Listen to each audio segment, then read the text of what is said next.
Morning, everybody. Welcome to Alabama EMS Challenge. We've got Dr. Ferguson here today and Dr. Shook from UAB, and we're about to get started. Over to Dr. Ferguson. All right. Thanks for joining in. I'm not going to wear a mask because I'm talking. We are social distancing here in the department. So for those of you that aren't familiar with the Alabama EMS Challenge, the first time this was started several years ago to bring physician-led, con-ed, free con-ed to the regions. So that's the goal of this. We do cadaver labs at least twice a year. We got lectures every other Wednesday, or actually the second and fourth Wednesday of each month. But that's the goal of the EMS Challenge, to improve con-ed in the area, kind of improve what we're doing. For your certificate today, if you want to email alabamaemschallenge@gmail.com. At the end of the course, email by 2 o'clock this afternoon. You'll get a link, you fill it out, and get your con-ed certificate within 2 weeks. We're working as quick as we can to get those out, okay? Each person individually must email. There's also some information in the chat box that can kind of help you get that.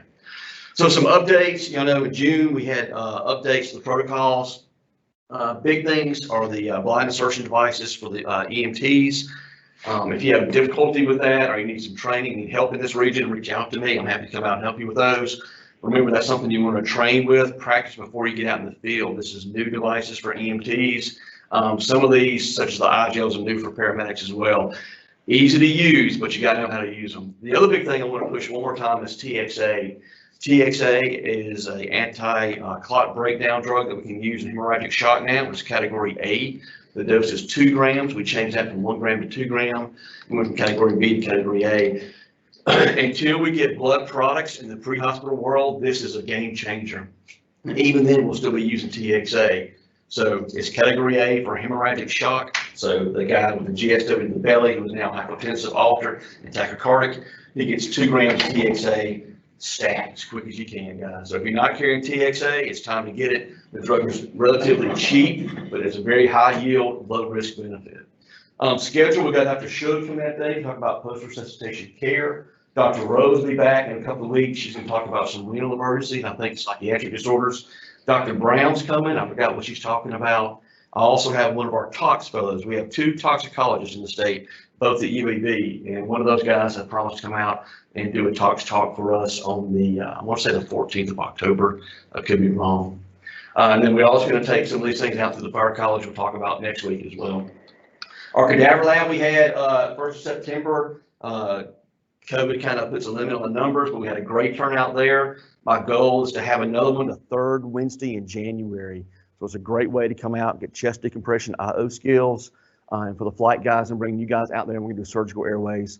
I saw on Facebook, the source of all news media, right, everything truthful, that the Alabama State Board of Nursing approved open crikes for nurses that are doing flight nursing, so FYI. Wall time, I know wall time's gone back up in the region. If you have big issues, reach out to your supervisor, to me as well, Michael Miner. We're working on that. Remember, for the folks that are in the hospitals watching, diversion is just a suggestion so that we know you're busy. If their patient is attached to your hospital, recently had surgery there or heart cath, they're still going to come to you. That's what the patient needs. So FYI. VA is making some changes. They're working on an ambulance triage area, sort of like what UAB has, to kind of cut down the wall time. So thank you, VA, for doing that. Great job there. And then med control, obviously, if y'all need a med control physician in the region, reach out to me. I'm happy to find somebody for you or help you if I can as well. The big thing I want to mention today is there's some construction going on at UAB. This will be October 5th, I believe. There'll be an email coming out from the region this week. But we got a sewer line that's got to be changed in our ambulance bay. So if you look at this and you're used to UAB, the normal ambulance entrance is coming in here off 5th Avenue. You swing around, you bring your traumas, your STEMIs, and your strokes in, emergent through here. This is going to be cut off due to the construction. The city says 2 days. So we'll see how long it actually takes to get that fixed. But the short version is STEMI, stroke, trauma, any peri-arrest or cardiac arrest, we're going to come into the bay here, drop your patient off, then you back out. Anything else that is not unstable or a system in will be coming in through the ramp that is normally used for our drop off for regular patients, okay? And then we're going to utilize the atrium, the main hospital entrance, for a walk-in, and our waiting room will be out this way, so you should bypass all that stuff. So there'll be an email coming out this week with this information. This will be for 2 days on Monday and Tuesday in theory at UAB, and there should be a pretty good notification for that. If there are any questions, reach out to myself or UAB. All right, so 12 leads. So I always do a 12 lead or a STEMI case review. We've done that for the past year and a half, 2 years or more now. The goal today is, last time we talked about STEMIs, we talked about a few cases. I want to talk about left and right bundle branch blocks today, so we can go over that. A little bit more detailed than normal, but we'll kind of muddy through this. Remember, on any EKG, you got to know the rate, all right? So there's a difference between a pulse rate and the heart rate. So always put your hand on the patient's wrist, the carotid, get a good pulse rate. But when you're looking at an EKG, you got to be able to calculate that rate yourself as well. So I use the box method. So it's 300, 150, 175. At that point, I don't care until it gets really slow. And then I get very concerned, and my hand's on the patient's wrist, and I'm looking to see if they're symptomatic. But you got to find some way to figure out the rate. Other very important things you got to know is the PR interval. The PR interval we learned in medic school and nursing school. First 3 heart blocks. First 3 heart blocks are not scary. We don't do anything for those. But in the deep south with diabetes, renal disease, a prolonged PR interval is concerning for hyperkalemia. Something to think about. You got to know your QRS. If you don't understand what your QRS duration is, you will not be able to figure out if they got a bundle branch block, left or right, and that can make a difference in interpreting for some STEMIs. And the last thing you got to know is the QT. Long QT, very concerned for torsades or VTAC, and we manage that with magnesium. So those are the intervals you got to understand, be able to pick up and read on your 12 leads. All right. So quick review, 12 leads, I look at these, are they too fast, too slow, or okay-ish? This rate, the machine says 73, my hand is on the patient's pulse, and I'm also counting the boxes, 300, 150, 100, 75. So yeah, 70-ish, I'm good with that. The next thing I'm gonna start looking at is for injury patterns, because if they're having a STEMI, we have ways to fix that now, right? We can ice them or take them to the cath lab. So I look for injury patterns, leads 1, AVL, these are your lateral leads, and 5 and 6. So elevation in any 2 of these leads, whether it be 1 in AVL or AVL and 6 or 5 and 6, any 2 of them is a STEMI, all right? They get put in the system, they get emergent management. The next place we look is inferiorly, and that's 2, 3 and AVF. Same thing for ST elevation. Next place we look is V1 through V4. These are your septal leads, kind of down the middle of the heart, and these are your anterior leads right here, 4, all right?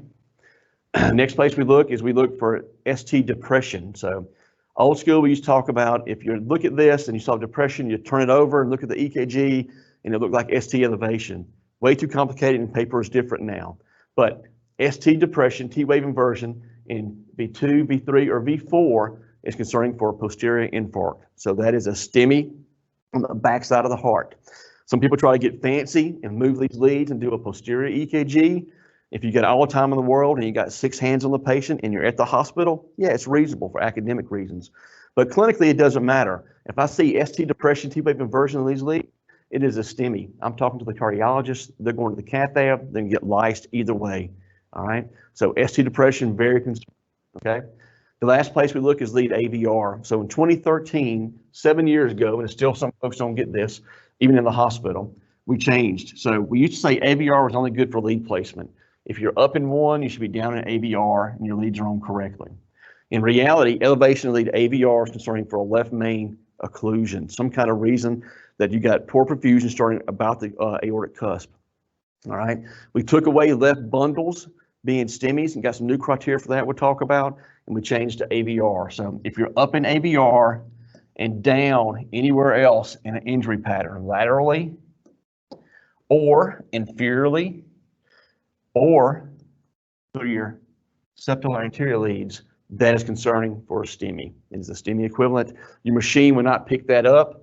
If the patient fits the build, 40-year-old male, nausea, vomiting, diaphoresis, chest pain, big up in AVR and down laterally, okay? Called non-diagnostic EKG. They send it to the hospital, we get you in the system, cath lab is activated, okay? So my goal is every other month, go a little bit deeper into EKGs, because we've been doing these for a while now. This is just a cool picture that kind of shows anatomy. Oh, this is at the aorta. AVR is putting, the leads are pointing up toward the aorta, right? So if you have elevation here, that means it's way high in that atrium. You got significant injuries, and it can be running down the RCA or the left main. Inferior is your right-sided, and most people, some people are left-sided dominant, but lateral is your circumflex, and this is the left main here as well. So just a kind of cool way to look at those things. So this is AKG we looked at last time. So I'd say rate too fast, too slow, or okay. So the rate's okay-ish. The machine says 73. My hand's on the patient's pulse. I'm counting my boxes. So I'm gonna go 300, 150, 100, 75. So around there, 70 to 80-ish seems fine. Kind of funky, but there's not no STEMI, no elevation there.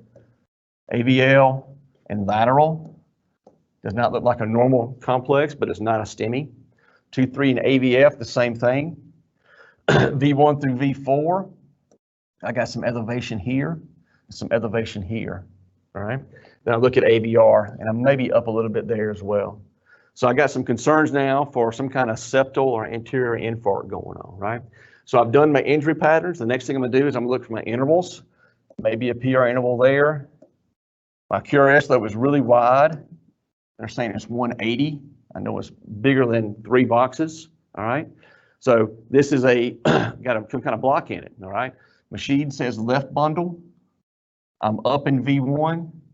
I got nothing in AVL, no Q wave, so it's a left bundle. So in reality, even though I got this elevation, this really doesn't meet our new criteria for STEMIs by Scarbosa, all right? So that's what we're gonna talk about some today is the left and right bundle, so you kind of get a grasp on it. It's not super complicated. Remember that EKGs are a screening tool. We have to learn about vectors and things like that, but then after that, it's all kind of memorization and applying to the patient, all right?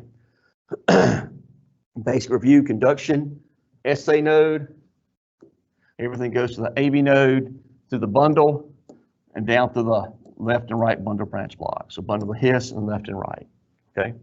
So a bundle branch block is when there's some reason, either ischemia or a structural heart defect. They have heart failure and the heart stretches out, where these bundles don't conduct things very well.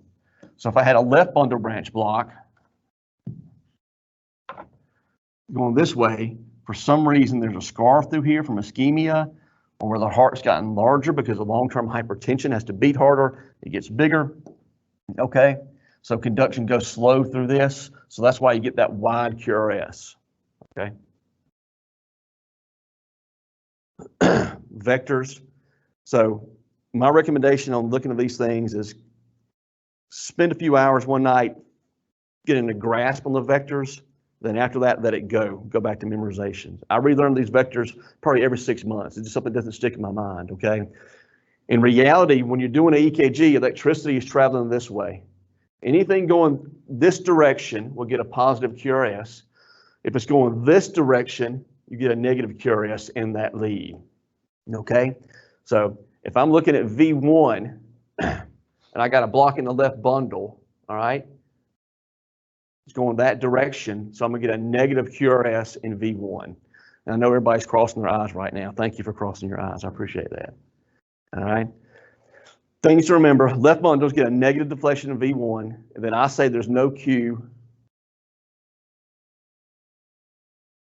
in AVL, and that's what I'll look for right there. And that tells me it's a left bundle. And that gives you some ideas that left bundle means they have known heart disease, but the question is it STEMI or not? And that's all we're really looking for in the field and in the ER, okay? So they gotta have a QRS greater than 120, and they gotta have a Q in 1 and no Q in AVL. All right? Causes of left bundles, heart disease, it can be old STEMIs, hypertension, cocaine use, cardiomyopathy, infections, anything that makes the heart get bigger, okay? Because the bigger the heart gets, it stretches the conduction system and makes it harder to send electricity through there. So let's look at some EKGs. Rate, too fast, too slow, or okay? Anybody in the room awake left? Okay. Thank you so much. Someone's awake. I like it. Good. Yeah, rate's okay-ish, right? So rate's 107 by the machine. 300, 150, 100. So yeah, a bit over 100, but it's not more than 140. So my numbers are 50 to 140. So rate's okay-ish. I'm looking injury patterns. I got some T-wave inversions laterally, concerning for old injury or ischemia, not a STEMI though. 2-3 and AVF looks pretty good. V1 through V4, I got some elevation here. All right. And I look at AVR. AVR looks fine. So if I had nothing up here and I just looked at this, I'd say, okay, yeah, this could be a STEMI because I got elevation, right? Looks abnormal, but I'm not through looking at my EKG. We're going a little bit deeper now, right? So I'm gonna go back, I'm gonna look at my PR interval. My PR looks a little wide, may even be some flutter. So I've got a PR interval looks reasonable. My QRS though is pretty wide. It's about 3 boxes, so it's 140, so it's greater than 120. All right, so now I know I got a bundle branch block because I got a wide QRS. The question is it right or left? All right, so V1 is going down. Somebody told me that think about driving a car and you're driving along. If you can turn left, you push the indicator down, right, to make a left turn signal. So this is concerning for a left bundle. I confirm it by looking at leads AVL and there's no Q wave. So I got a left bundle. Machine says it as well, okay? So with a left bundle, the question is it STEMI or not? We use something called Scarbosa's criteria, okay? And Scarbosa's criteria is pretty simple. Basically what you want is you want discordance. You want the QRS to go opposite the T wave, just like you normally would, okay? But you get extra space. So with discordance, you got up to 1 big box, 5 millimeters before you get concerned, okay? Now, just like regular STEMIs, concordant, same direction, QRS and T wave, ST elevation is a STEMI. And just like for our posterior infarcts in a left bundle, if I got this depression, V2, 3, or 4, it's a STEMI as well. All right. There are other calculators you can use. There are apps. You can go to MD Calcs and pull up things. That gets way too complicated for me at 2 in the morning when I've been up way too long. So I'm looking, is the QRS wide? If it's greater than 120, I say it's got a bundle. Then I determine is it left or right. I look at V1. If it's pointing down and there's no Q in AVL, it's a left bundle. So now I go to Scarbosa's. So going back to that EKG we just had, all right, we got left bundle because we're going down here. No Q, QRS is wide, but when you apply Scarbosa's to all these leads, I can go back and look and say there's no concordance, there's no ST elevation anywhere.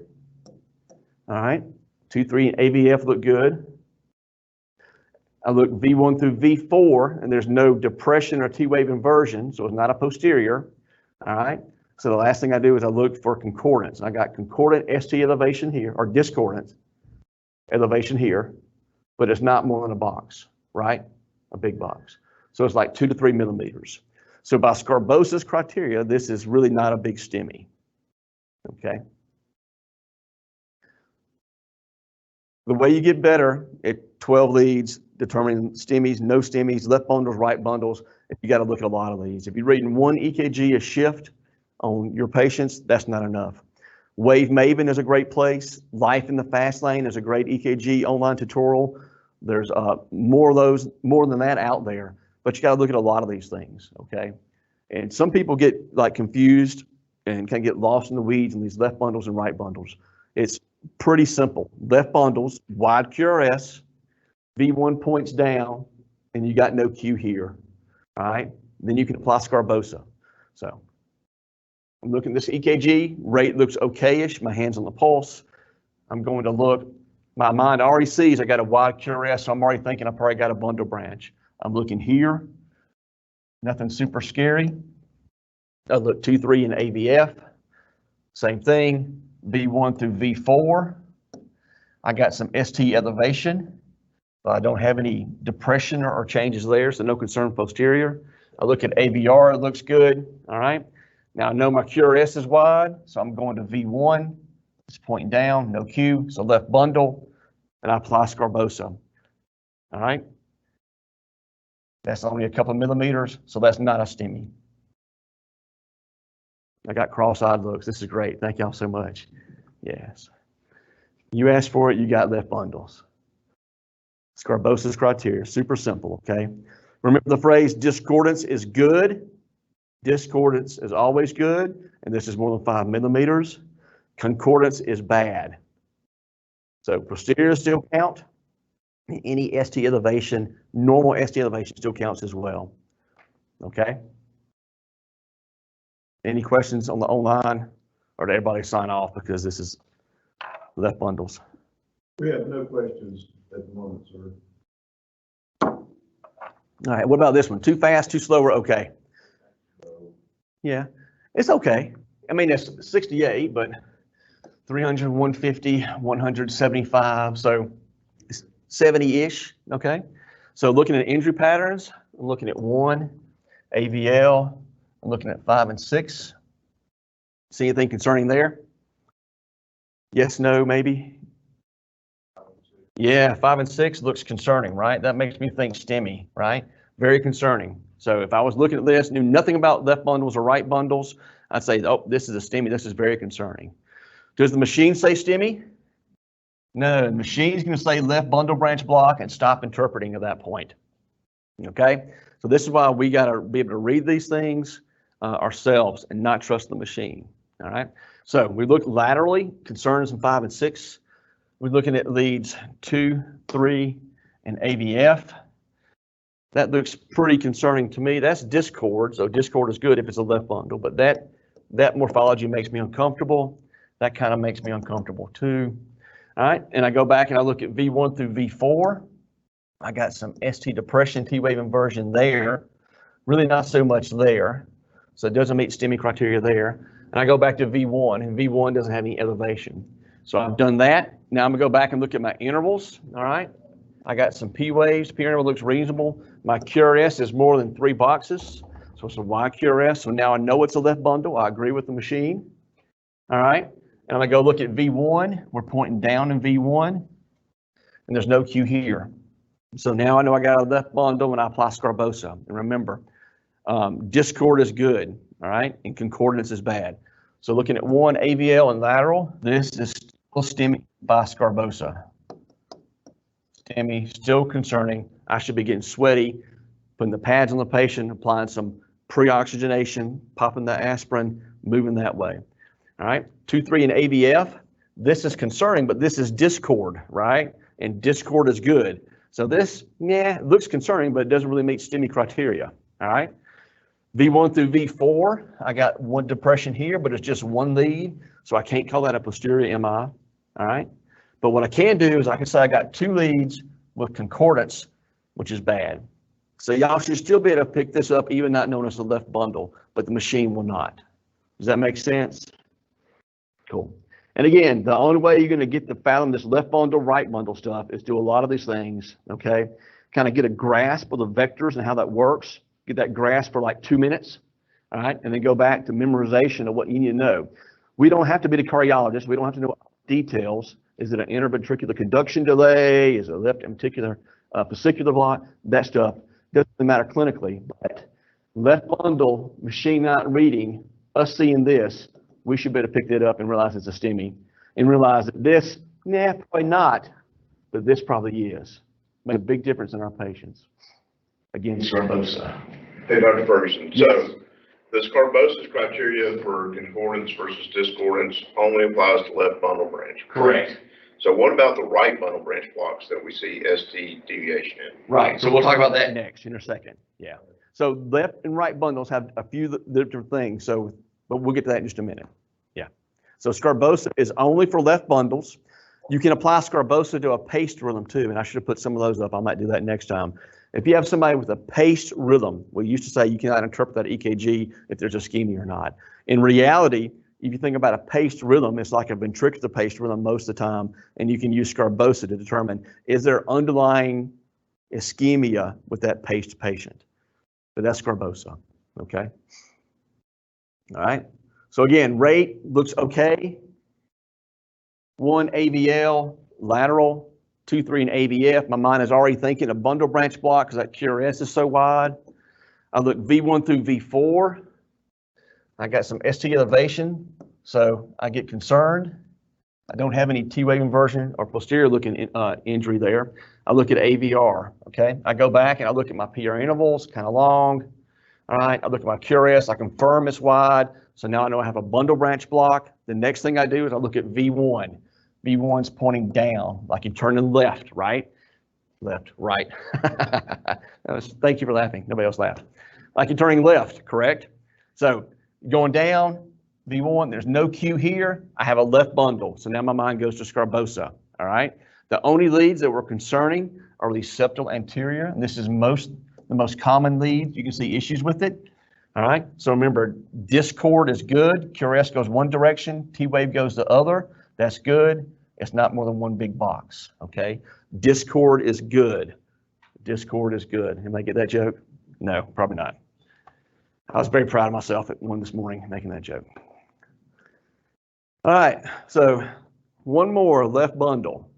All right, so rate looks okay. I'm looking at injury patterns. 1 AVL and lateral, nothing really concerning. 2-3 and AVF looks reasonable. V1 through V4 has nothing concerning, okay? I go back, I look at my PR interval, maybe a little bit wide. QRS is wide, so I have a bundle branch block. My eye now goes to V1. It's pointing down, so it's a left bundle. I confirm it, there's no Q wave there. And there's really no reason to apply scarbosa because there's no ST elevation anywhere or ST depression, right? So no reason to even go any further. Not a STEMI, move on. All right. But it could be a STEMI 5 minutes. It could be a STEMI, right, right. So one EKG does not diagnose a patient. So if I got a dude that comes in that's diaphoretic, short of breath, history of diabetes, I'm thinking he's having a heart attack, I do an EKG and it's normal, I don't call it a day, right? I give him an aspirin, I manage him, I get moving toward the hospital, and I repeat that EKG every 4 or 5 minutes. That EKG can change. And if it changes, now he's in the system, now there's no wall time, now you get in, get out, and the patient gets the right care. So if you don't have a STEMI on your EKG and you're concerned, repeat it. If you get a STEMI on your EKG, you don't need another one. So if you get an EKG on somebody, it shows a big freaking STEMI, you give him nitro and aspirin, his pain gets better, he gets to the hospital, I repeat his EKG and it's normal, he still goes to the cath lab. You should not have a EKG that changes. So STEMI on EKG, you're done with the EKGs. Manage the patient, move him toward the STEMI hospital. If they don't have a STEMI, repeat the EKG until you see what you need. Does that make sense? Sweet. All right, too fast, too slow, we're okay. Okay, I thought injury patterns, V1, AVL, 5 and 6, looked reasonable. 2-3 and AVF, I got a little bit of depression here. Concerning, could be heart disease, could be something new, but it's not a STEMI. V1 through V4, I'm kind of elevated, maybe there, maybe, makes me uncomfortable. So I'm thinking in my mind, okay, probably got a left bundle, right? All right, so I go back, look at my PR interval, looks pretty good. QRS is narrow though, right? So my QRS is not greater than 120. And if I didn't pick that up, my next question would be, look at V1.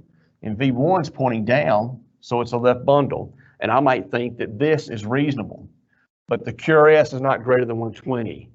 So I can't go back and apply scarbosa, right?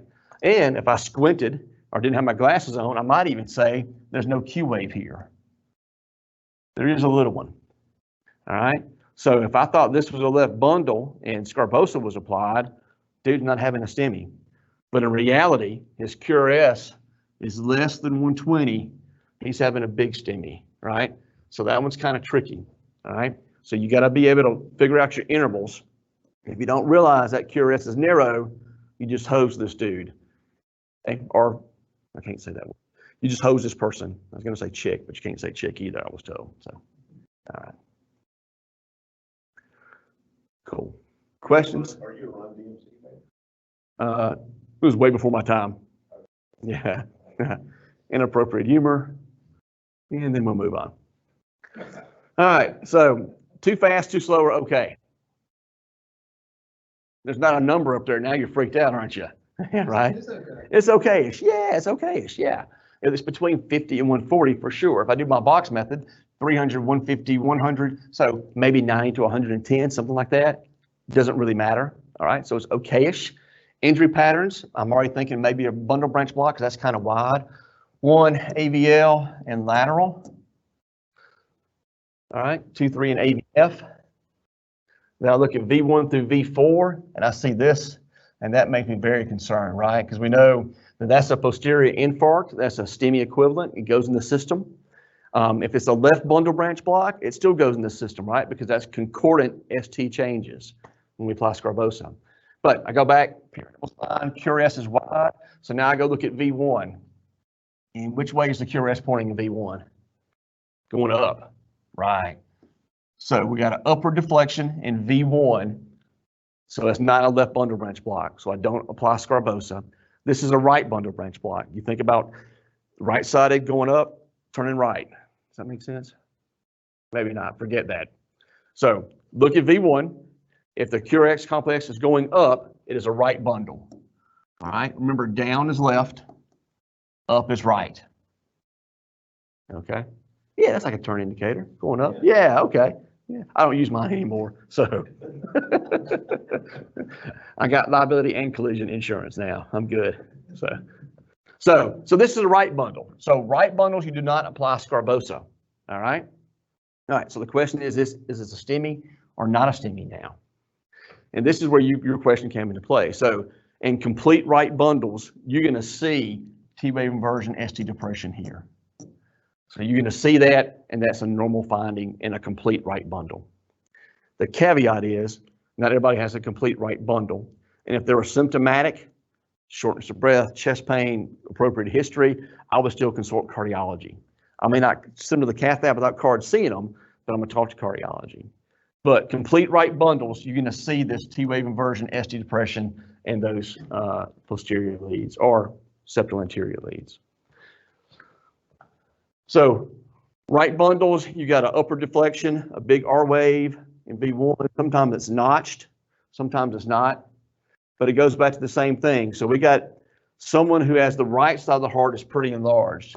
So somebody who smokes for 60 years and gets pulmonary hypertension, right side of the heart can get really big because this is the part of the heart that pumps the blood to the lungs. So this will stretch out, this will get damaged. And what you do is you get delayed conduction through here. Conduction goes SA, AV, bundle to his, left bundle real fast because it's going through a normal conduction system, and then it slowly feeds back around to the right side. So that's why you get a big upward deflection in V1, all right? Because it's going toward that right ventricle for a longer amount of time than the electricity is, all right? Things that cause this, things that are pertinent.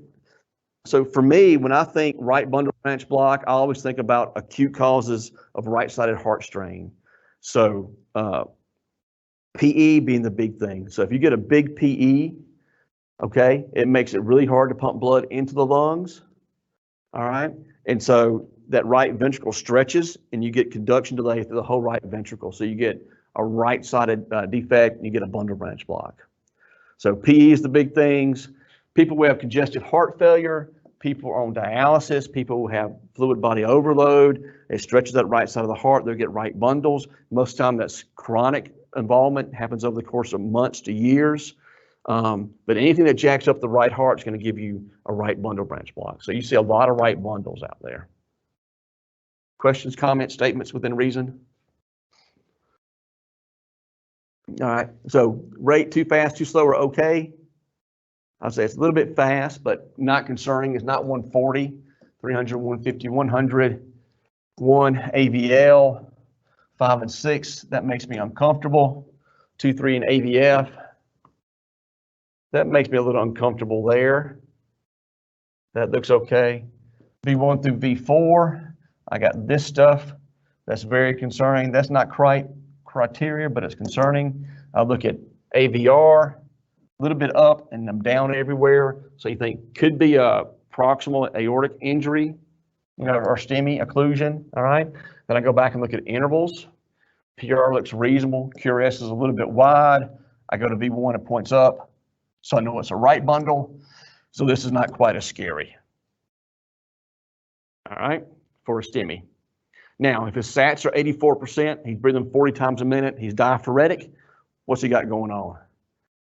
He's got a PE, exactly. Perfect. Yeah. So that's the difference. Left bundle and right bundle all goes back to what's the QRS, and then look at V1.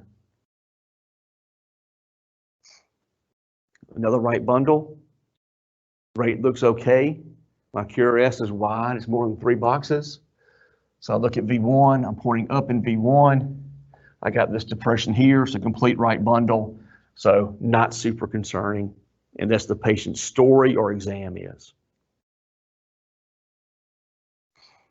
So when you think about these bundles, the big thing we look at is all through these leads right here. This is where we can have our big questions. Is it a STEMI? Is it not a STEMI? What do we do with it? All right. All right, let's look at this one. This one, rate's okay. I'm looking at injury patterns. 1, ABL and lateral. 2, 3, and AVF. Some of that's cut off for some reason. V1 through V4. Kind of down some. And then I got AVR. I'm looking for my PR interval. Maybe QRS is kind of wide. So I go to V1. It's a right bundle. So this is probably reassuring then. Machine says STEMI. Why does the machine say STEMI?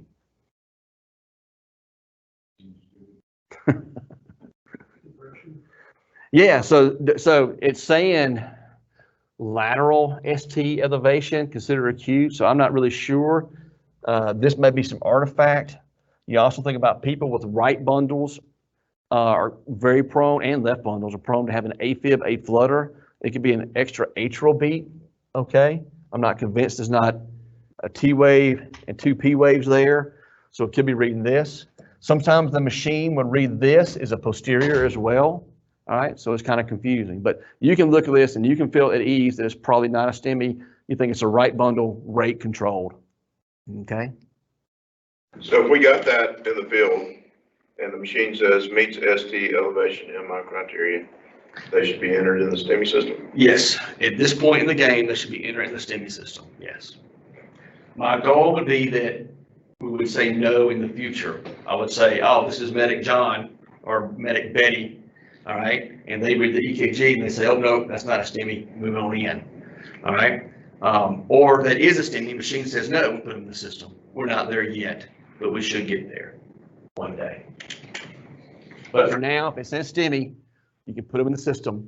You can tell TCC that clinically I don't think it is. I disagree with the machine, but this is what I got, and they can send that EKG to the hospital. All right. So this is a guy with chest pain, nausea, vomiting, obesity, diabetes, COPD. He's got the whole Alabama gambit of stuff. Got chest pain and diaphoresis. So we get a 12 lead. It's a little fast, but not too fast, right? So we're running 300, 150, 100. So in the 125 rate, 1 ABL, little concerning, but not a STEMI. 5 and 6, we got a bunch of artifact, not a big deal. 2, 3, and AVF looks reasonable. V1 through V4 looks fairly reasonable, okay? I go back and look at my intervals. My PR is good. My QRS is wide. So I go over here and I look at V1. I got a right bundle.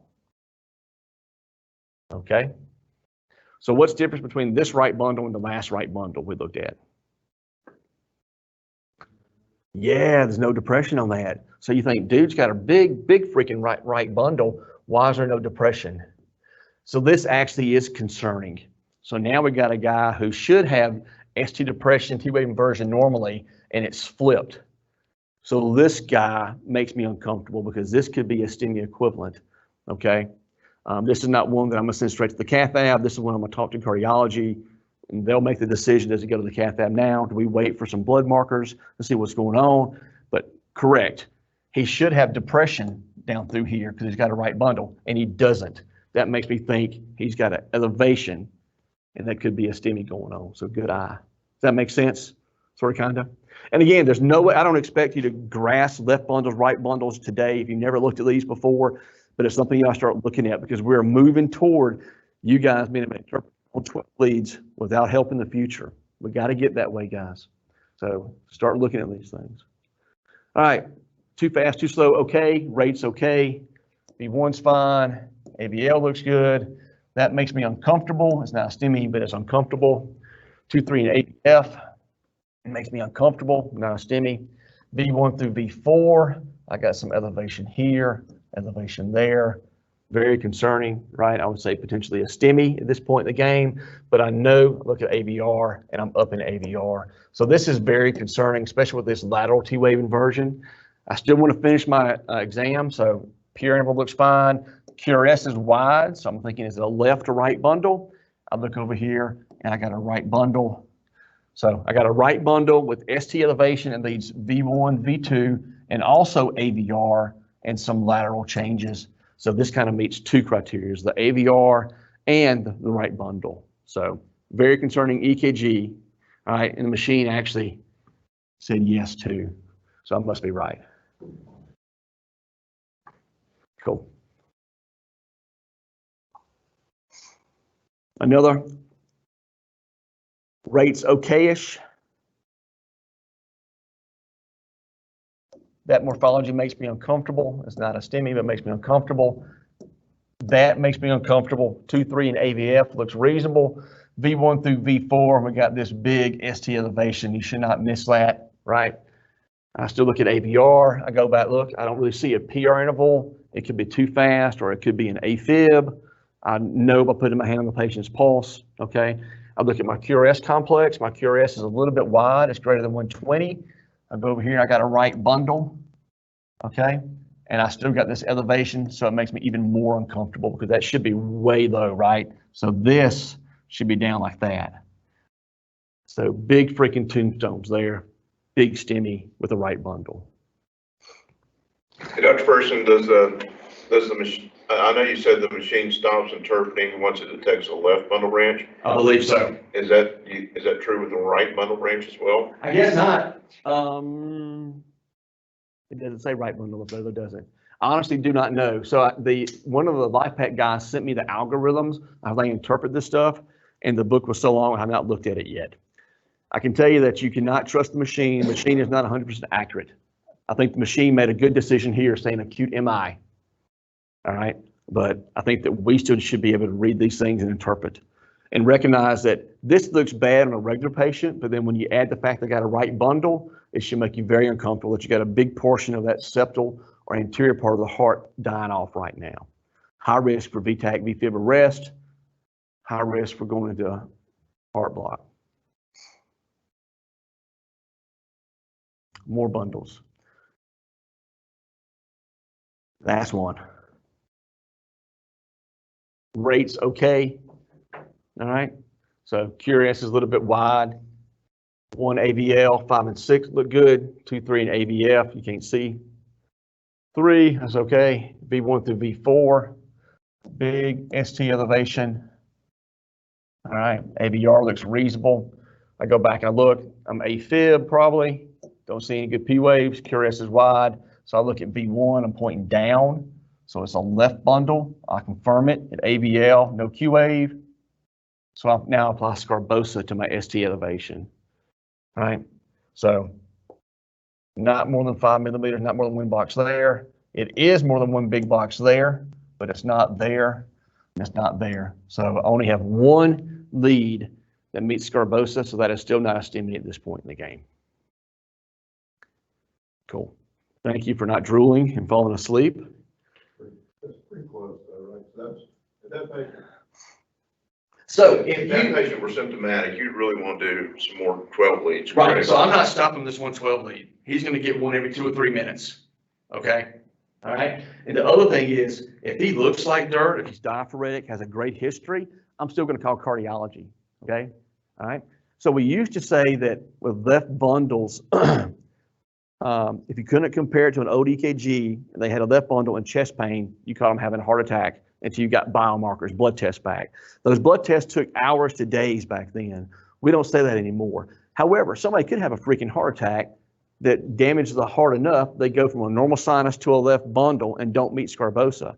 So if this is a 50-year-old male who smoked for 40 years, okay, and is diaphoretic, ashen, the blood pressure is 60, this EKG, yeah, I'm calling cards on him right now. You're correct. It's all based upon the patient. All right, again, I've said it a million times, original concepts, paramedics are the gurus of the 3-lead EKG. All right, and that's because that's what we had. We now have 12 leads, and y'all got to be able to read them, okay? So everybody doesn't have to be a paramedic, but if you are going to be a paramedic, you got to read 12 leads, okay? And believe it or not, it's going to the advanced level. And if you look at our protocols, 12 leads are being obtained by EMTs at this point in the game. And my thought is if you're going to obtain a 12 lead, you should be able to read a 12 lead. So just because you're an EMT doesn't mean this is not coming to you. We're not there yet, but get ready. The day is coming, okay? All right, so I need to X out of this. I want to show, just X out, Chief? Nope. Gotcha. I'm there. Minimize, hit teams.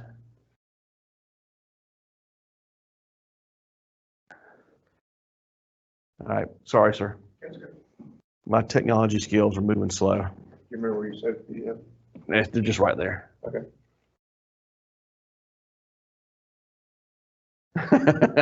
A portal.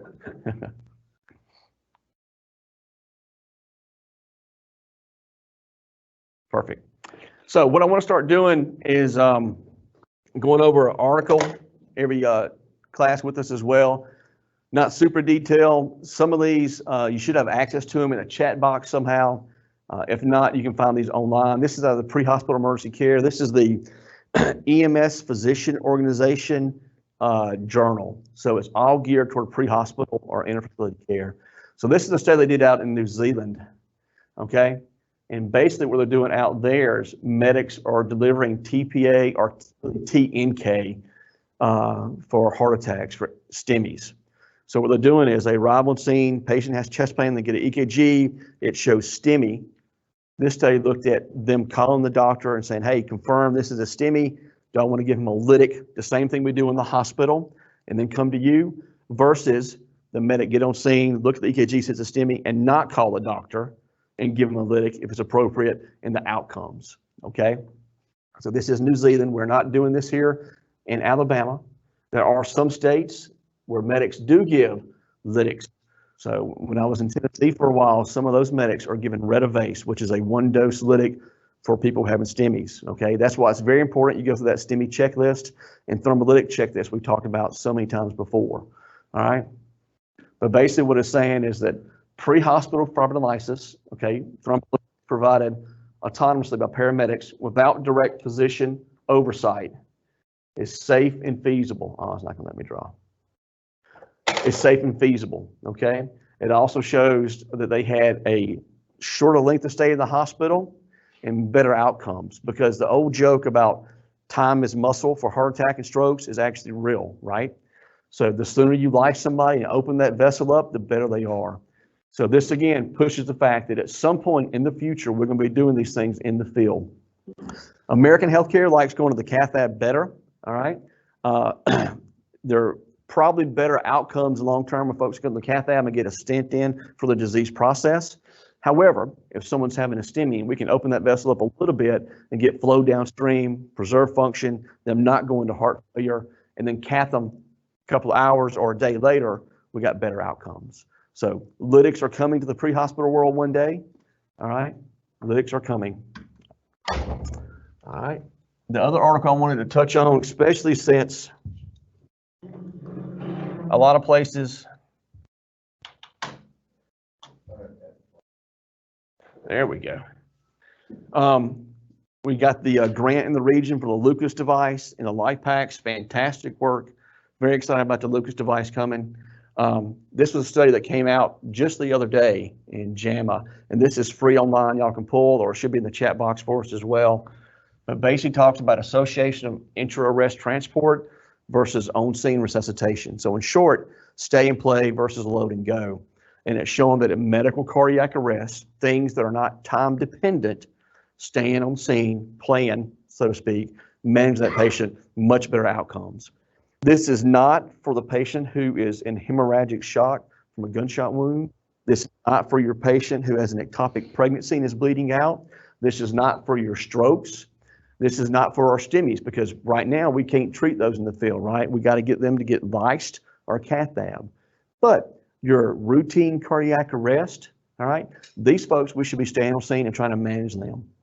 All right, pretty impressive stuff they did. Some of the stuff came out of Rock. I know there's some both good and bad thoughts about Rock in this region, but Rock did give us some good data, show us some things we got to do, all right? But staying on scene and managing folks, it talks about, what are the numbers here? Survival to hospital discharge is 3.8% for patients who underwent intra-arrest transport. In other words, transport while doing CPR and manage the patient, all right? Versus 12.6% of those folks survived who received on-scene resuscitation. So it goes back to the point, we should stay and manage these people. So you show up on scene, you got a person who's 60, has history of COPD, has pneumonia on antibiotics, and they go agonal respirations, they go in cardiac arrest, they break down. You show up on scene, you start CPR, you get them intubated, you give them epi, all right? You do positive pressure ventilation because they're intubated. You got just as much chance to get them alive as if you start CPR and throw them back in the truck and bring to me. You actually got a better chance because those are the things they need. They need early airway management. They need pressure support. They need IV fluid resuscitation. All right, and then that pressure support with the epi that you give is very important as well. So most medical things we can manage in the field. With the use of DeLucas, I think CPR quality is going to be improved a lot better. Not that we don't do it well now, but everybody gets tired. And if you got a 3-man crew and you're rotating CPR, you get worn out. With Lucas, CPR is going to be much better, okay? It's going to give you hands-free that you can manage that airway early on, get them intubated. You can do appropriate medication administration. A lot of these folks we can manage on the scene. Now again, time-dependent stuff, STEMIs, strokes, they go into rest, trauma, hemorrhagic shock, those things we got to move to the hospital, we can fix them, all right? Cool. So just to clarify on that, when you say STEMI, you're talking about STEMI patients who are not in cardiac arrest. Correct. So STEMI patient, dude has a STEMI 12 lead, goes into cardiac arrest. You stay on scene, CPR, intubate, defibrillate, okay? If he stays in persistent VFib and you go to 2 or 3 shocks and you got a Lucas, okay, I would say, yeah, pick him up, move to the hospital because we can lyse him. If you don't have a Lucas, I don't think there's a reason to transport. You stay and work it, okay? However, according to our state rules and regs, if the person is alive when you get there, at some point you got to transport. I guess my point to this is don't let the Lucas device that we're all going to be getting make you not do the ABCs, manage the airway, give the appropriate drugs, and manage your patient on scene. Don't let it make you think you can just load them up and use the Lucas to get you to the hospital. You still got to do the right thing for that patient. Does that make sense? Did that clarify my ramblings? Yes, sir. Thank you. Hey, we did have a comment come in. Want to know if you might want to talk a little bit about the AED program and the 911 centers with the Crew Force project. So we got 2 things coming in play. And thanks to Donnie West and then Birmingham Fire for helping with this, but especially Donnie West. In short, what we're going to do is we're using the new, I think it's CAD. I don't know all the cool dispatch terms. Sorry. With Crew Force, we're going to start being able to track rescues as they come to the hospital. So if there was a trauma alert that we said was 12 minutes out, I can click on a screen at the hospital and look and see, okay, actually they're 24 minutes out. And that gives us a few more minutes to get situated or manage another patient. It also helps us if you say you're 24 minutes out and I look on the screen and you're 3 minutes out, it gives me time to get the blood products, everything we need set up. So we're going to start using that at UAB pretty soon. The other thing that we're looking at doing is a new AED dispersal system. There's some grant money coming in with a group we're going to be working with that's going to have AEDs that are interactive and have a map feature so we can get more bystander CPR, bystander AED use. And that should be coming out pretty soon when everything's confirmed there. Other questions, comments, statements within reason? If there are questions, reach out by chat box or email. If you need help with the new protocols, training for BIADS, if you have questions about TXA, new drugs, let me know. I would suggest that y'all find some kind of article, journal that you like to read, okay? So that pre-hospital emergency care is a good one. This is out of JAMA. You have access to these documents now by the chat box. Look over these things, read them. If you have questions, comments, concerns, reach out to me. or you can ask me next time as well. But the goal is to do an article and start getting more in depth how to look at these and how the research was done, like what Dr. Kirk did with you guys a few months ago. All right, if no questions or comments, We'll take a quick 5-minute break. Awesome, thanks, everybody. We're gonna sign off for about 5 or 6 minutes, take a break, stretch our legs, and get set up for Dr. Shook. Hey, welcome back, everybody. We're gonna go ahead and get started with Dr. Shook from UAB. We're gonna talk about post-arrest care. So take it away, Doc. All right, thank you guys for having me today. Again, my name is Dr. Olushoga. I'm one of the third-year residents at UAB, and today I'll be talking a little bit about post-resuscitation care. So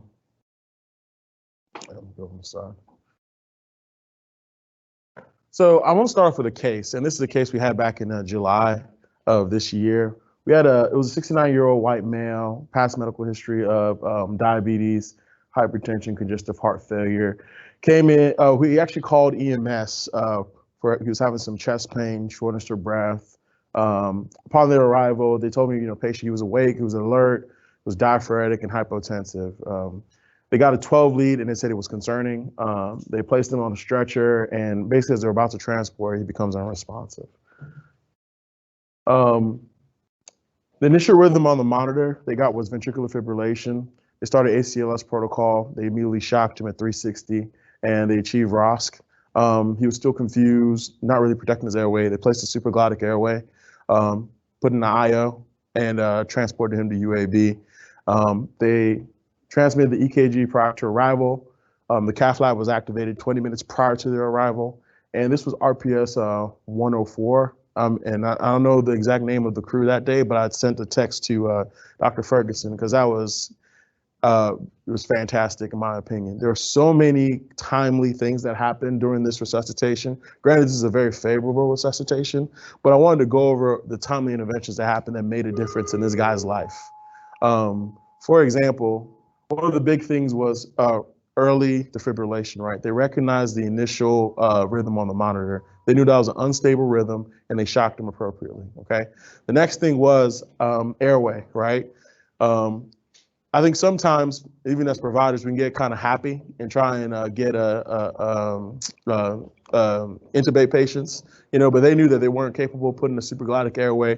They were able to give him some pressure, they were able to oxygenate and ventilate and still get him to the hospital on time. I think the biggest thing that I'm really proud of this crew for was transmitting the EKG early, and they noticed that this is abnormal. We have to send this in early.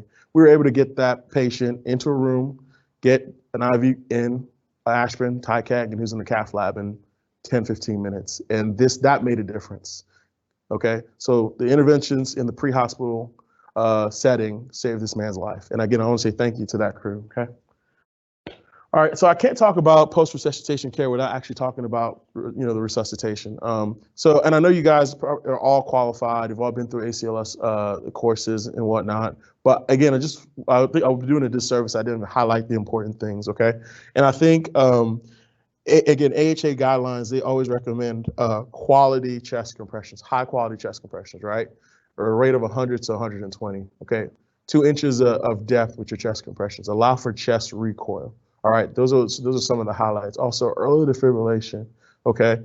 Do your best, look at that monitor and see, hey, what rhythm am I in? Do I shock or do I not shock?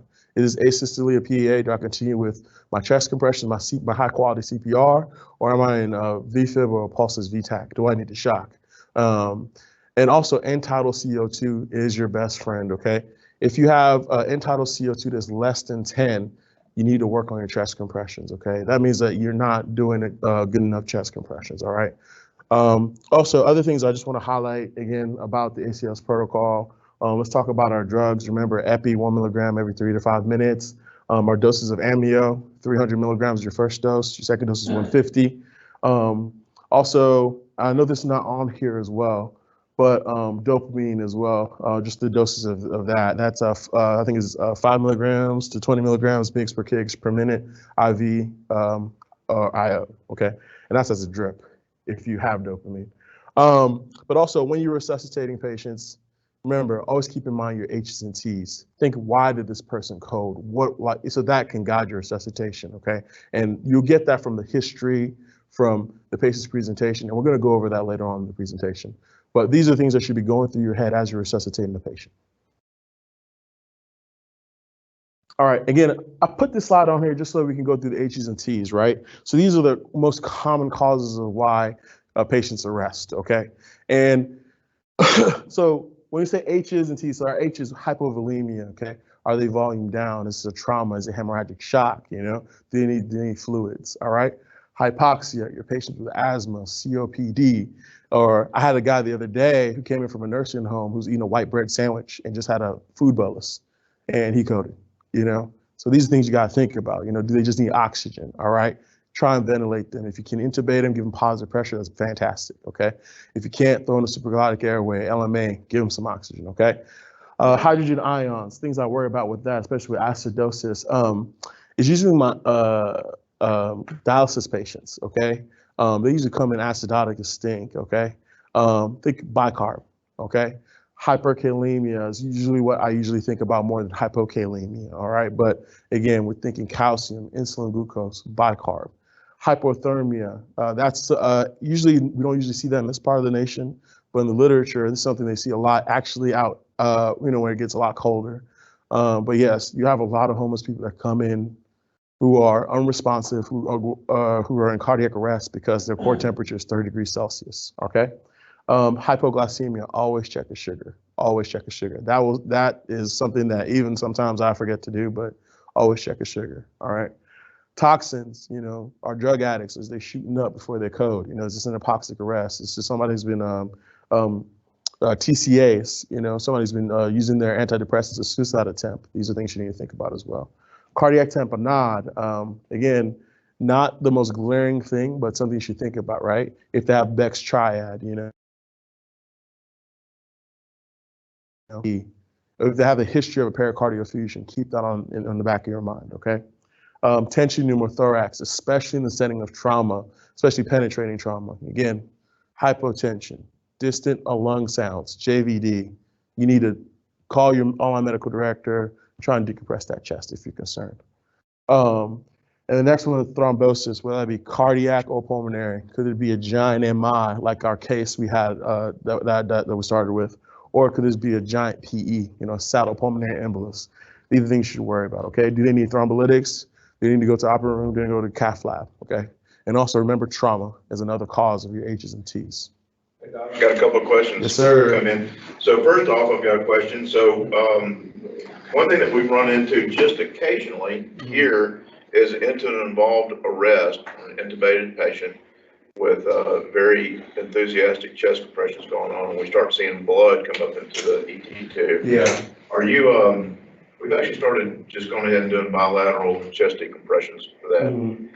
We've had 2 cases where the patient achieved ROSC right after that. Not sure if they were correlated or not, but your thoughts on tension pneumothorax caused by cardiac arrest? So that's question number 1. Okay. Question number 2 is, this is from one of our internet participants.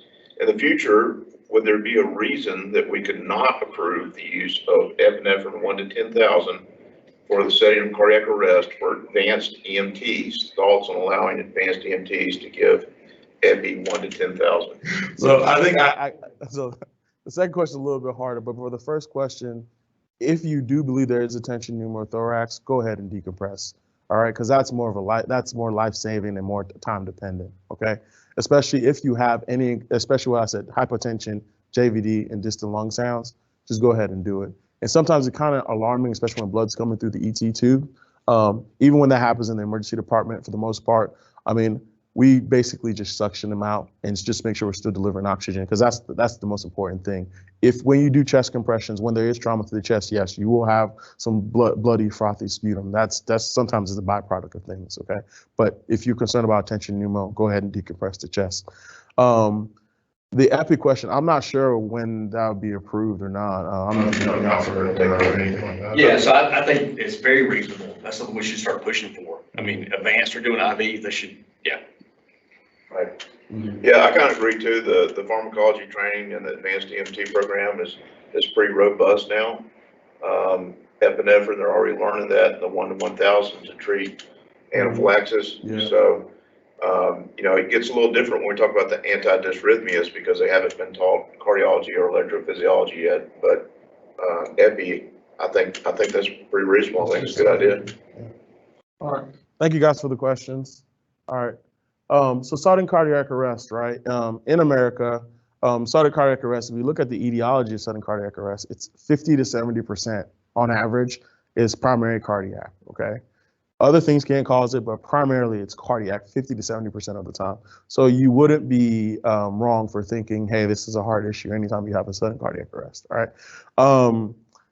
Big things you want to do, detailed history and physical exam, all right? I know a lot of times when you guys get to the scene, the patient's already unresponsive, but the questions you should ask, right?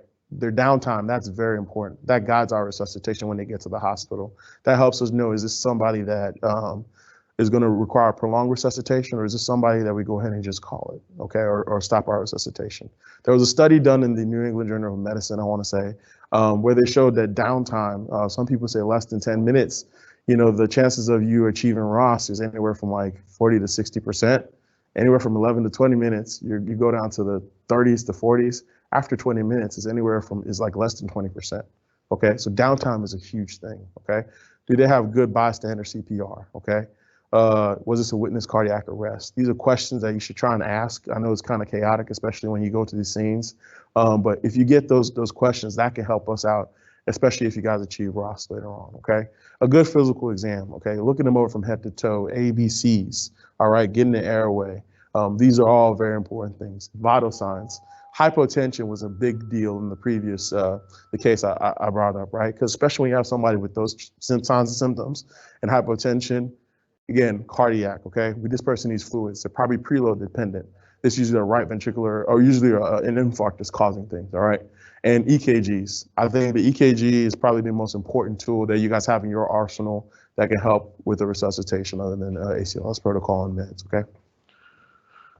So here's the actual EKG from the case. And this, again, like I said, so here's our EKG. I'm gonna go ahead and use Ferg's method. Does anybody rate, think it's slow, fast, normal? What do you guys think?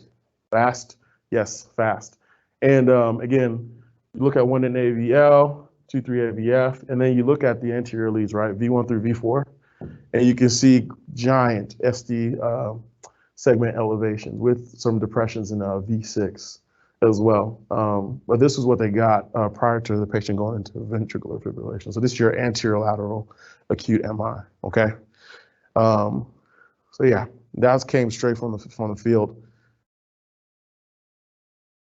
All right, so cardiac tamponade. This is just to give you guys, again, more imaging on it, right? So cardiac tamponade, the pressure in your pericardial space is greater than what's in your interventricular space, okay? All right, and when that pressure in your pericardial sac is greater, it compresses your right ventricle. And when you compress the right ventricle and the right atrium, you're decreasing flow to the lungs and to the rest of your body. You're decreasing perfusion, all right? Beck's triad, this is just another name, but just something to think about. If you see hypotension, JVD, muffled heart sounds, be concerned for that, okay? And this is an EKG finding that's usually associated with pericardial tamponade. It's called electrical alternans, okay? And as you can see, the QRS complexes kind of alternate in their progression, in their height. This is electrical alternans, and that's basically reflective of the heart kind of beating in that sac. The electrical conductivity isn't transmitted straight to the EKG because that fluid is kind of causing this wave, okay? And here's an ultrasound. I know you guys don't have access to that in the field. Sometime, maybe in the future, this might be something that'll be coming into the field, okay? But as you can see, this is just a probe put right here, on the, right under the nipple. And basically, this is what you call your 4-chamber view, all right? And you can see this large, dark area, that's all fluid, okay? And with every contraction, if you actually look, so this is your right side of your heart, your left side of your heart. If you look right here, when the heart contracts, can you guys see that wall actually collapse right there? Yeah, that's abnormal, okay? Because as blood flows in through the right side of your heart, right, your right atrium, your right ventricle, flows out into your lungs, comes into your left atrium, left ventricle, goes out to the aorta. But with every contraction, you see that if you have that collapse, there's no blood in that when the heart collapses, when the heart contracts. And if there's not enough volume in there, there's no volume in the rest of the system. You're not pumping blood across the lungs. Okay, so this will cause you to have a cardiac arrest. I've seen this twice in my career. Once and this required an urgent pericardiocentesis. That's how you fix that. Take a needle, whatever needle you have, you go sub-xiphoid. It's not something that you guys can do in the field, but you go sub-xiphoid, you aim for the left shoulder, and you pull back pressure and try and relieve that obstruction. Usually when you do, it decompresses the pericardial sac and you're able to perfuse. And usually patients do just fine. But this is something that's timely. If you don't think about this, if you can't put a probe on the chest, that's it. Okay. All right, tension pneumothorax, okay? Again, your intrapleural pressure becomes greater than your intracardiac pressure. And if you can see all the way over here, you can kind of see the lining of the collapsed lung. I know this image isn't great, but hopefully you guys can see it better. But here you can see the lung markers on this side and normal lung markers on this side. Also, you can also see this costophrenic angle better here than you can see it over here, okay? These are indicatives of a pneumothorax. Again, when it comes to tension pneumothorax, when you have greater pressure in the intrapleural space than you do in the intracardiac space, you have that tracheal deviation, that shift, okay? That's what causes, again, it's kind of the same mechanism. More pressure outside the heart than the pressure that the heart's able to generate to pump blood, okay? And that's where you can have a cause for your sudden cardiac arrest, okay? Again, hypotension, JVD, decreased breath sounds, decompress the chest. All right, so let's start talking about post-resuscitative care, all right? The goals of post-resuscitative care is, the number one goal is determining and treating the cause. That's why we go through our H's and T's. Why did this person arrest? Why did they code, okay? Because that determining the cause is what delineates our treatment, right? Like we just talked about, if it's a pericardial tamponade, I am doing a pericardiocentesis. If it's a tension pneumo, I'm decompressing his chest. If somebody has hyperkalemia, I'm giving them calcium, okay? And that's why your history and physical exam is very important, okay? The next thing is minimizing brain injury. And that's basically what we do in the hospital, okay? Because the number one cause of mortality in somebody that after a cardiac arrest is actually neurologic, okay? When you're down, we got the initial ischemic event, you don't get blood, oxygen, and nutrients to the organs that you need, right? Your brain, your heart, your kidneys, okay? Your liver. These are organs that need that constant perfusion. They need that pressure. So after that initial ischemic event, there usually isn't perfusion, not enough blood flow. There's no oxygen. These are things that cause secondary reperfusion events that can actually lead to mortality and morbidity, okay? And the biggest thing is cerebral edema. What they found, and there are multiple studies that show this, that after outside a hospital cardiac arrest or even any type of cardiac arrest, usually you develop just a bunch of swelling in your brain. And that usually what causes morbidity and mortality. And I'm gonna touch on therapeutic hyperthermia a little bit later, but there have been studies to show that therapeutic hyperthermia, right, just bringing down the body's core temperature decreases the chance of brain injury and mortality afterwards, okay? The next thing is managing cardiovascular dysfunction, okay? After a cardiac arrest, most patients are usually hypotensive, right? Or they're usually tachycardic. The goal of your post-cardiac arrest, resuscitation, post-resuscitation care is that what you want to do is avoid hypotension. Hypotension is bad, all right? That also adds to the injury from your initial ischemic event. You want to perfuse your organs to decrease any downstream effects, okay? And again, we're trying to avoid the global ischemia. We're trying to avoid that, and also to decrease the effects of reperfusion injury. So for reperfusion injury, the best way to understand that is basically after you have, let's say you were to have a heart attack, right? As Dr. Ferg was talking about, right? Lack of blood flow in time, that kills the heart cells, right? But when you reperfuse, when you unblock, when you relieve that blockage, what happens is you have free radicals in your blood that when they get back to that area that's been damaged, they cause more damage, okay? And basically free radicals are terrible and they cause cells to die. And that's another thing we tried to avoid with in post-resuscitation care. Yes, sir.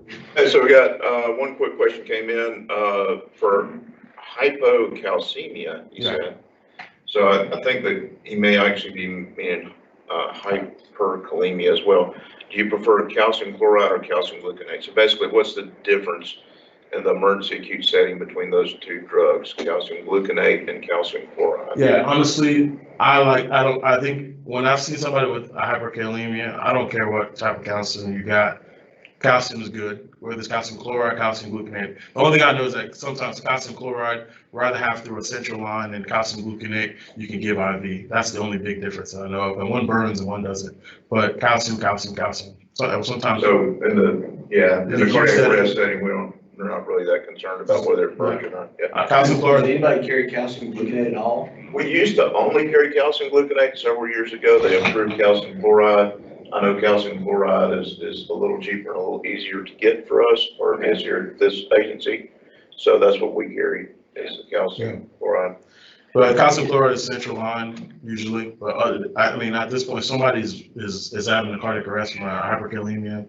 All they need tons of calcium. You pour as much calcium as you can.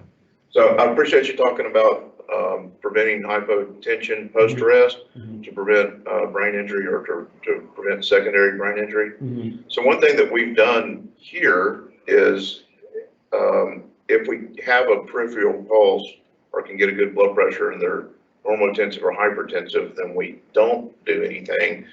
But if they're hypotensive, we give a dopamine infusion post-ROSC. You think that's reasonable? That's very reasonable, and that's part of the Alabama EMS protocol as well. I would recommend that. And granted, with dopamine, you do have the increased chance of arrhythmias, but whatever pressing you can is important because the goal is you want to keep their mean arterial pressure, right? The organ perfusion pressure greater than 65. So even if I would start again with isotonic fluid boluses, if you can, especially if the patient can tolerate it. And I mean, if somebody's in a cardiac arrest, I'm gonna give him fluid. Okay, that's something we can deal with later. But I would start with fluids, and then I would go to my pressors. Dopamine. I know if you do have access to epi or levorfed, I'll use that next.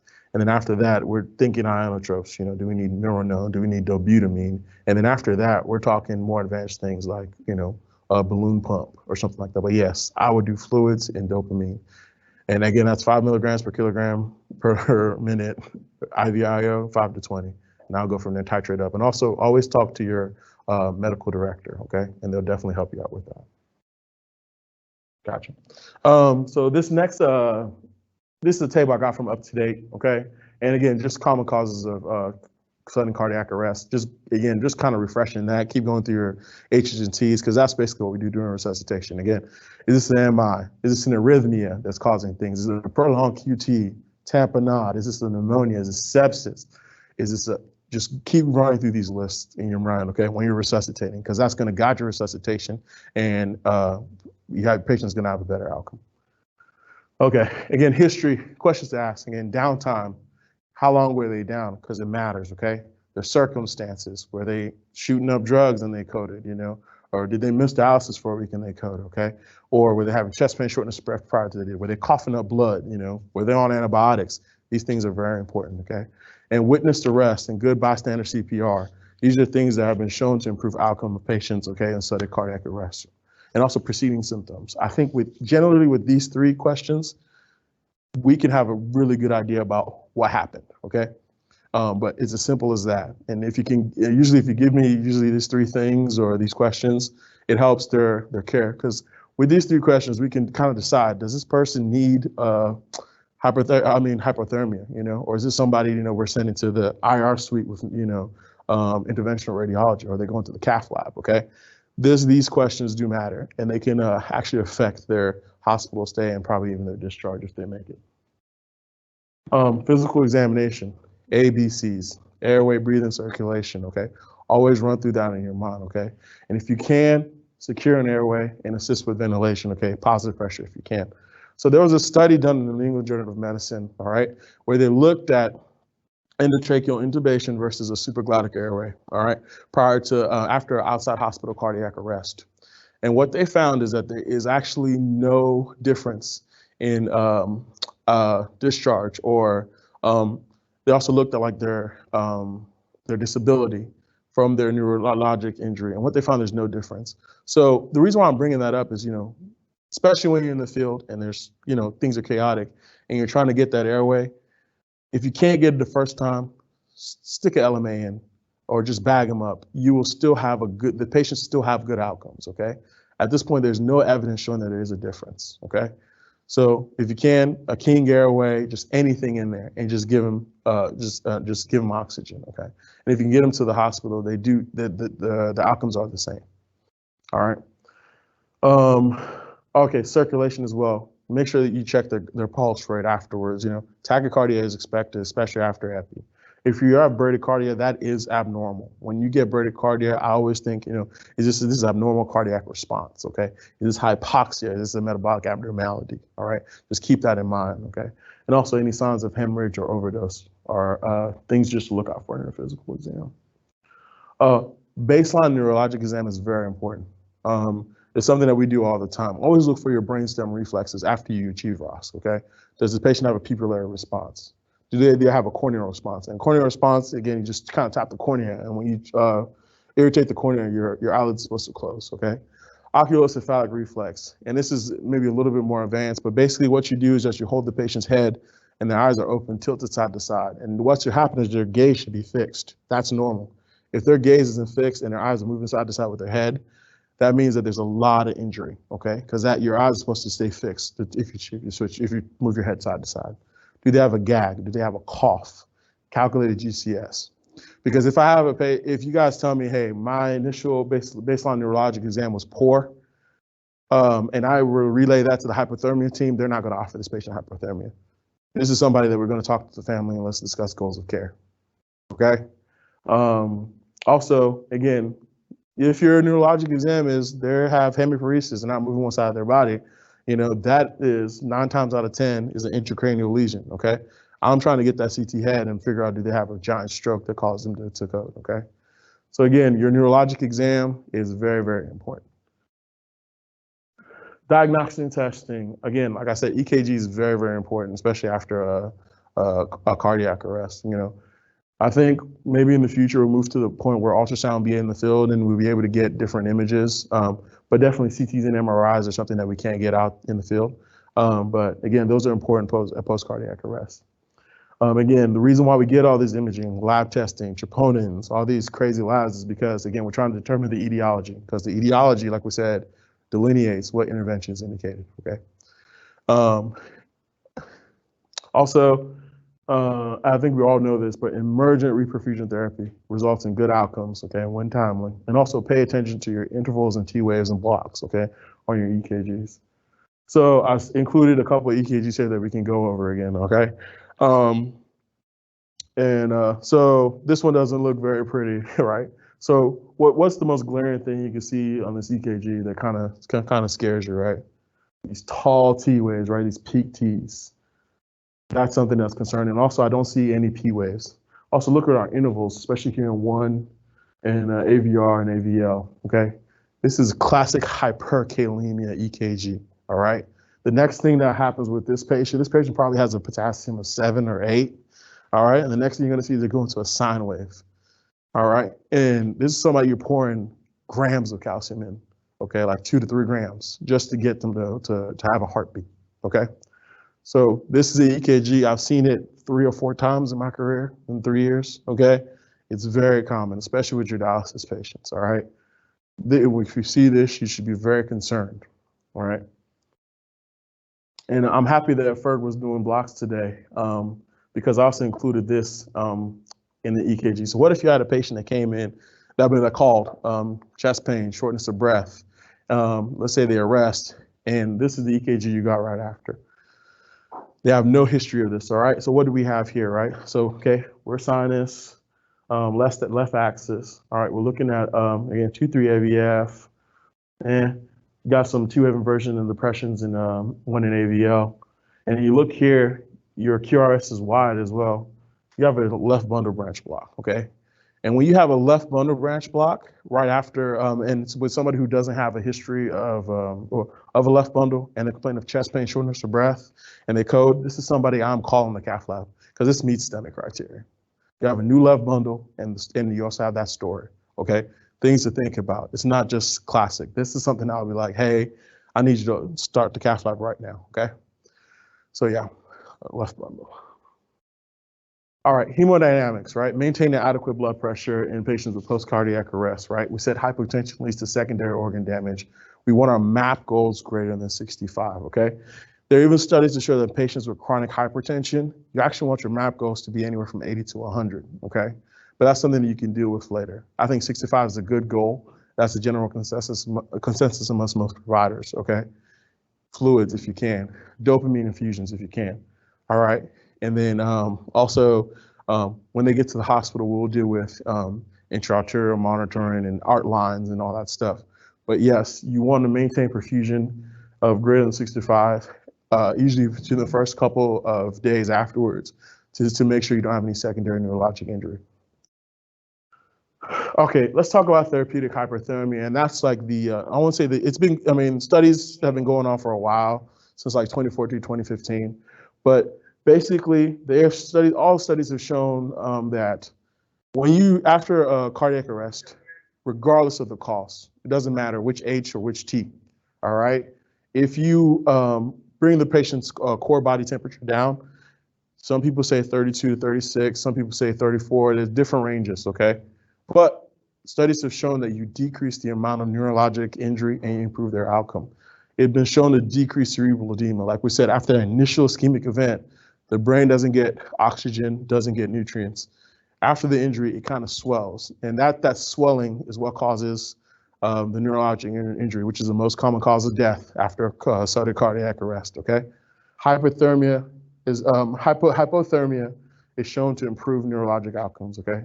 Hyperthermia, right, elevated temp is associated with fevers and worse neurologic outcomes. Patients who have elevated temps after sudden cardiac arrest, worsening brain swelling, worse neurologic outcomes, okay?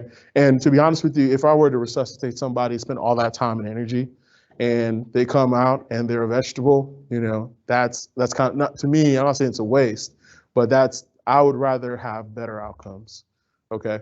Because I want that patient to be able to leave the hospital and have some quality of life. This is how we do it, okay? So what is the indication for therapeutic hyperthermia? If you look at the literature, the indication is any patient not following commands or showing purposeful movement after resuscitation. That's it. All comers are welcome. The only absolute contraindication is a DNR. So everybody, it doesn't matter if you're pregnant, it doesn't matter if, it doesn't matter what your past medical history is, unless you say, hey, I do not want this on a form. That is the only absolute contraindication. So think about that when you're resuscitating people. Yes, sir. So Dr. Suga, I appreciate you saying that, but that's not necessarily true for internal policies of each hospital, right? Each hospital has a list of their own contraindications. That is true. And indications. That's and I've true. noticed that many of the hospitals are very restrictive on delivering targeted temperature management. Mm-hmm. And I wonder why that is. Is it just because of resources? And I'm not even sure what all hospitals in the area offer therapeutic temperature management. Yeah. Do we know which ones do? So at UAB, I will say this. We usually, if we do call the hypothermia team after we have an arrest, we do have a conversation with them, let them know, hey, this is the downtime, this is the story, this is what happened, this is what we have afterwards, okay? And granted, they're the ones who, the hypothermia or thermia doctor is the one who makes the call, this person's eligible for hypothermia or not, okay? But if you actually look at the literature, the only, this is the, and there are new trials that have been coming out, that is the only indication. But yes, you're right, for every hospital, it is different. But I don't know anything else Dr. Ferg has to say about it. So every hospital will have their own kind of policy, and also every hospital has their own group of physicians that runs it. So there's some places I've worked where cardiology does the hypothermia, somewhere it's the intensivist team, the ICU doctor. And then like at UAB, it's a mix of intensivist and ER doc. So it just depends. And you're right, each hospital has their own kind of criteria of what they're going to do. But the data shows that there's really no contraindication to hypothermia except they don't want to be resuscitated. So I know, speaking for UAB, I know that Dr. Kurz, who runs kind of our resuscitation center for us, he wants these post-arrest patients. Mm-hmm. So we talked about a case probably 6 weeks ago of a 39-year-old guy in Gardendale who was V-fib arrest, got bystander CPR, intubated, defibrillated, got to UAB, had a pulse, good rhythm. he was neurologically devastated, so he was not responding to anything. I thought he'd have an anoxic brain injury. I see it on CT. He didn't.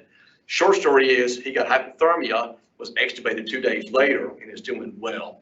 Yeah, we seem to be accumulating those stories where the patients have Yes. great outcomes past the therapeutic hypothermia. Yeah. And it just amazes me that so many hospitals seem to be so restrictive with their willingness to give that treatment post-arrest. I think part of it is also a resource. It's, I mean, that's an ICU bed, that's another specialty taking care of them. Yeah. It's a lot of nursing and physician hours, so it's a tough resource to manage. Yeah.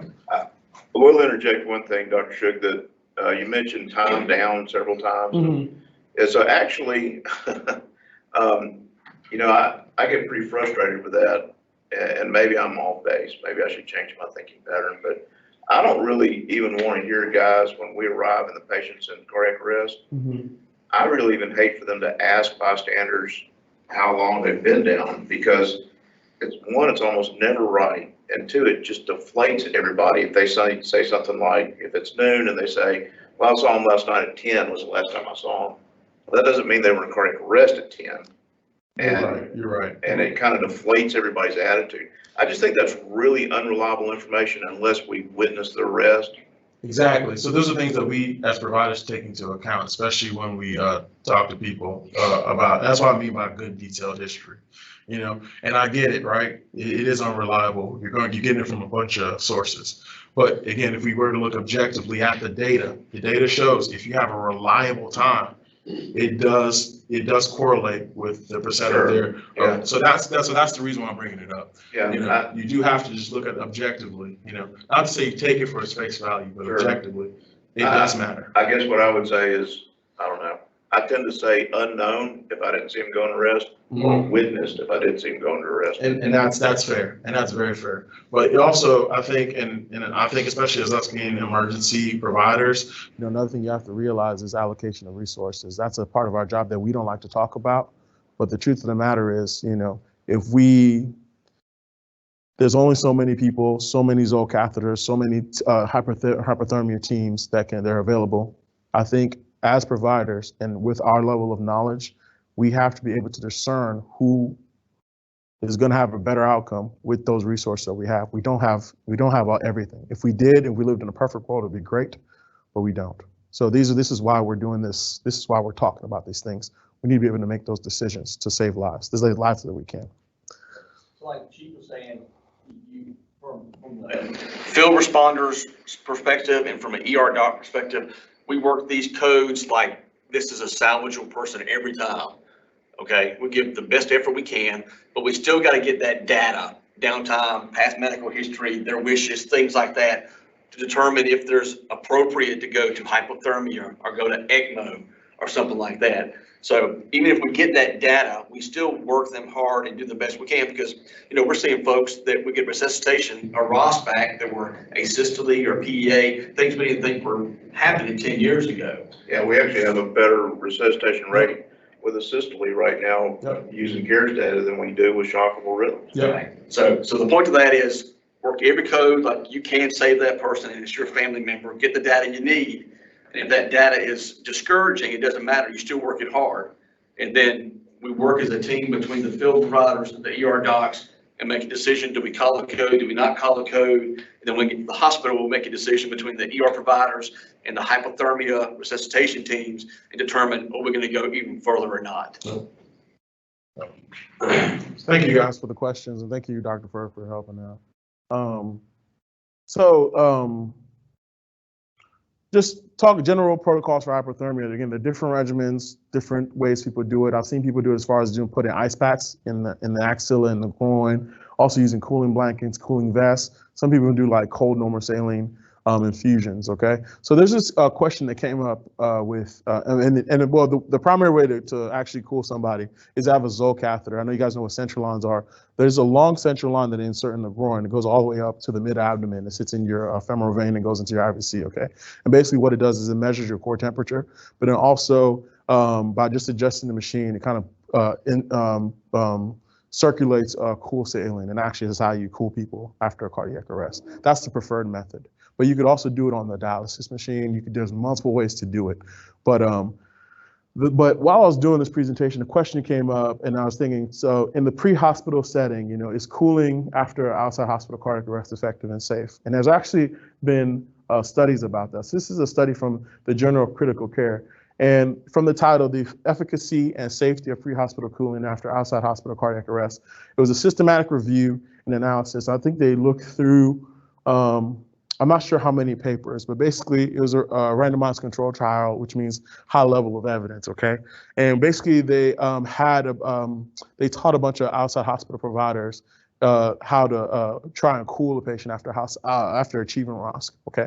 And what they looked at is they looked at their outcomes, first of all, to discharge, and also the rates of rearrest or any other complications of initial cooling versus just cooling in the hospital. And what they found was that cooling in the pre-hospital setting does not improve the rates of survival, and actually increases the rates of rearrest. And what they argue is that you're not able to actually get to the temperature you need to, or you overshoot that temperature, because it's kind of a delicate thing, the temper you want to get to and kind of maintain that temp, okay? So again, there's just not enough evidence to suggest that the benefit of pre-hospital cooling. But I think that as technology does improve, this is another thing that might be getting out to the field. Not just yet, but just keep that in mind, okay? This is where, the data, research is kind of pushing. Because I think the earlier you cool, the better neurologic outcome, especially if you achieve ROSC. So just think about those things. That might be something maybe 5 or 10 years from now that might be available. Okay. All right, and those are some of my references, okay? But thank you guys very much. That was awesome. Thank you, Dr. Shook, Dr. Ferguson. That's a great topic. It's always expanding. We're always learning new things. I know I've read that meta-analysis that you referenced on the pre-hospital cooling, and to me, they haven't gotten enough evidence yet. There's not enough places that have done it worldwide, not even just in the United States. But I think there may be a chance there. But yeah, the initial evidence shows that the pre-hospital doesn't make any difference. So that's very interesting that that's true. I know it's big logistical hurdles in pre-hospital. It is. Because it's a lot of new equipment, a lot of new training, extra time with the call, that sort of thing. Yeah. Did you want? Okay. Does anybody else have any content questions for either one of our physicians today? If not, I wanted to say a couple things.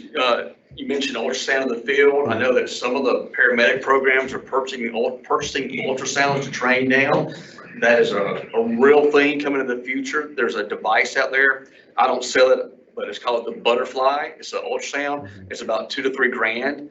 That'd be fantastic. You can find pneumothorax. You can look at the heart during cardiac arrest to see if there's actually any motion or a big clot. Those things are coming. It's also great for IV access and so forth. So that's coming in the near future. We talked about early airway intubation versus blind insertion device. My personal opinion is I think the blind insertion devices with balloons are probably not as good as the ones without balloons for cerebral perfusion. I also think in the day of video laryngoscopes where you can get those, that early intubation with a video laryngoscope is paramount. It also gives you waveform capnography to kind of guide your resuscitation. Neural exam is perfect. Even if they're devastated neurologically and you get ROSC, I mean, we still work them hard, increase the blood pressure, make sure they're being oxygenated, hang that dopamine, because there's always a chance we can chill them and get them salvaged. Don't be concerned about giving somebody a fluid bolus post-cardiac arrest. 20, 30 cc's per kilo, 1 or 2 liters of average Alabamian. All right. Even if they go into heart failure, we can fix that later. The goal is to make sure we got good perfusion. So that's all I got. Excellent job. Thank you for your time, sir. yeah. Thanks, Doc. Appreciate everybody joining online.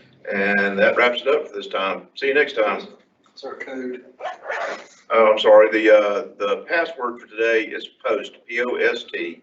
Password for the attendance form is POST. Thanks, everybody.